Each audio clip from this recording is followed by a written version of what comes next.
Yatong greetings tam from abroad and from NCR din. Sa ngaway kaya ako agalang i-birthday celebrant tam tabeno yaw gapa i-time tabeno kansyon at tamilya agalang ko i-music team. Takada tagong yawela i-time ko mang kansyon. Ari yaw na-practice na mo na ito voice lesson ko para tao. So agalang ko nga mangyari mangyari itong cake tayo ay time to blowing of cake para gani Bishop. Pinakatan ng to pitch.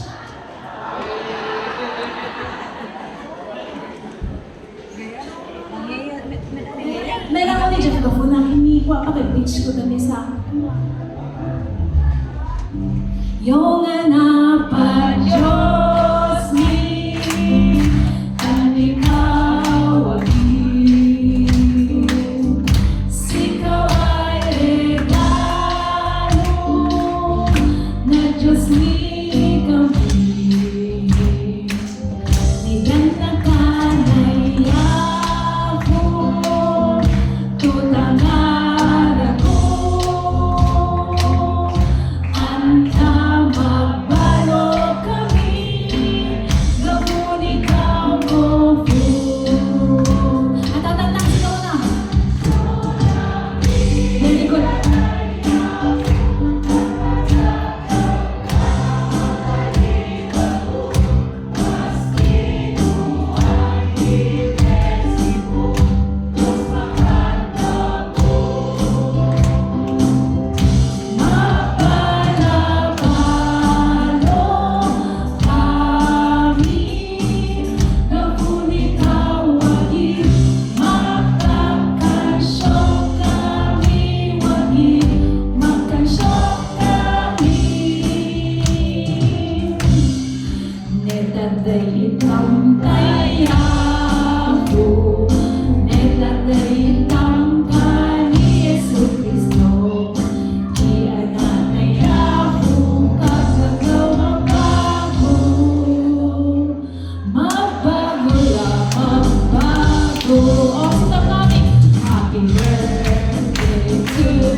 Jampak ka to picture pa.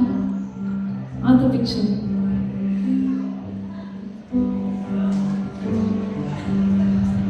Okay. Sa ngaway ka pa in time to i-gift no? Awayan na nga naiyawa at akani Bishop. I-kids, magaloy kids tayo i-kon. Gifts mami sa ngaway. Magalo ka na kids.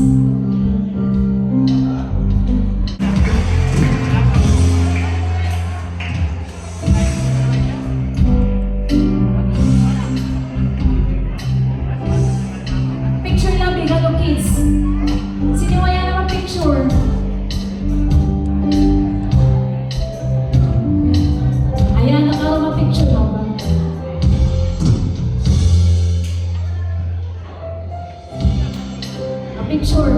Ayun. Okay.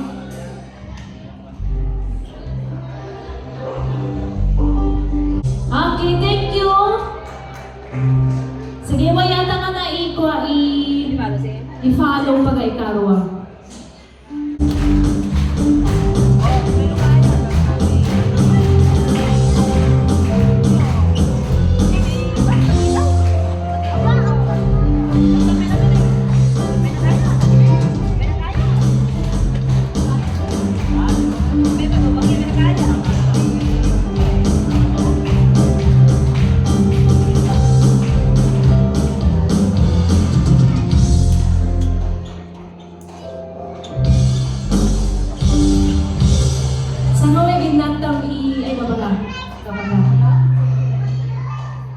Ginanta may message na birthday celebrant.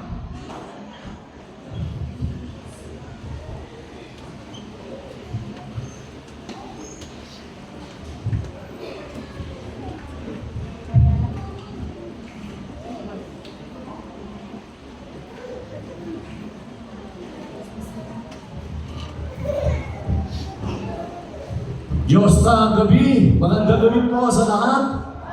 Good evening. This is a beautiful day. This is the day the Lord has made. And we will rejoice and be glad with it. Sapagkat ako'y masaya, sapagkat una-una, ay nakadalo, yung batchmate ko, pwedeng tumayo, yung mga batchmate ko dyan sa likod. O yan, si San Aaron, si Joe, si Johnny. Yan, si Sister Perla, yan. O, palagpakan po natin ako doon. They mean a lot to me. Mas Aneta Fulawang, I am so glad, elated, very happy. And so, gusto ko lahat po tayo, let's give God a praise in this house. Palagpakan po natin ang Panginoon at sabihin natin, praise God.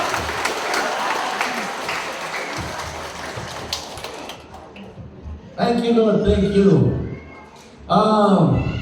Isa sa mga prinsipyo na niyayakap po natin, one of the principles we embrace in this church at itinuturo ka lagi dito sa church sa buong denomination ng CBCC is that our value does not depend in our valuables.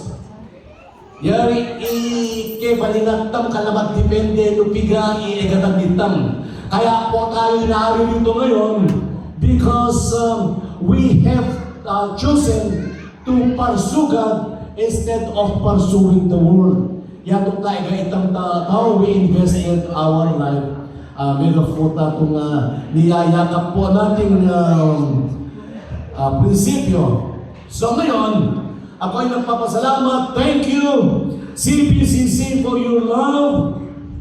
Thank you for trusting me.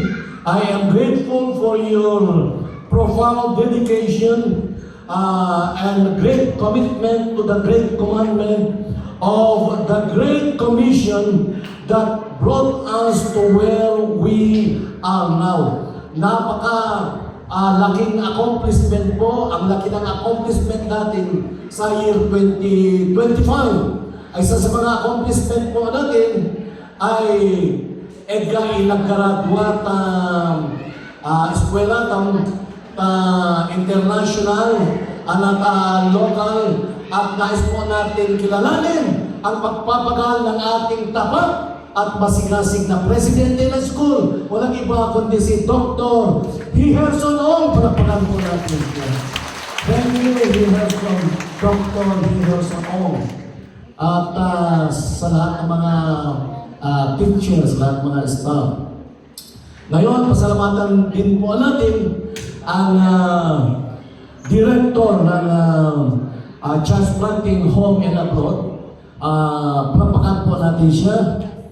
Ako yun. Okay, ang director ng Outreach and Evangelism, walang iba kundi si Pastor Mike Picaat, si Reverend Mike Picaat, at ang kanyang assistant ay si Pastor Joel Abella. Palapakan po natin sila.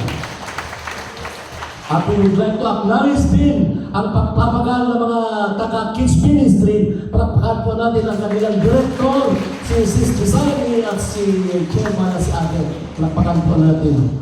And also our youth ministry. Palapakan po natin ang mga taga-youth ministry. Kung wala kayo, kayo ang ginamit ng Panginoon to reach youth at napakalaki po ng dream ng youth ministry. They want to reach out about 7,000 youth for Christ. Palapakan po natin sila. Maraming salamat. So, Jeffo, palapakan din po natin. Ang Jeffo, sa kanilang paglilingkod sa iglesia at ang mga wamisa sa pagsusuporta sa mga estudyante, palapakan po natin. Ang presidente si no other than my better half, si Mita. Palapakan po natin natin.